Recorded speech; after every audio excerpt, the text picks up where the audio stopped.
اللہ تمہاری روتی ہوئی آنکھوں کو ایسا ٹھنڈا کر دے گا جیسے اس نے حضرت یعقوب کی آنکھوں کو ٹھنڈا کر دیا۔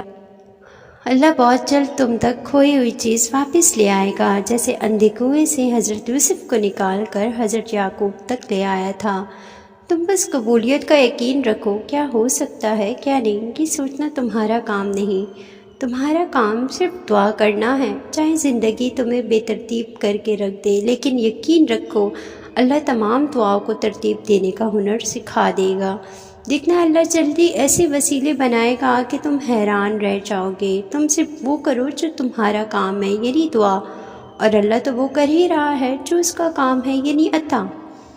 اللہ کے بس میں سب کچھ ہے، وہ لمحوں میں بدل دے گا تمہاری تقدیر۔ دیکھنا اللہ جلدی کہہ دے گا کن، اور ایک پل میں سمٹ جائے گا تمہارا ٹوٹا ہوا بکھرا ہوا وجود۔ دیکھنا اللہ جلدی مدد بھیجے گا، اور پلک جھپکتے ہی ہو جائیں گی قبولیت کے معجزے۔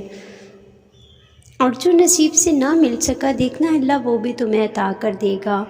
اللہ تعالیٰ قرآن میں فرماتا ہے، میں یقین رکھنے والوں سے محبت کرتا ہوں۔ ثواب کی نیت سے چینل ضرور سبسکرائب کریں، ساتھ ساتھ ہماری ویڈیو پسند آئے تو اس کو آگے ضرور شیئر کریں، کمنٹ کریں۔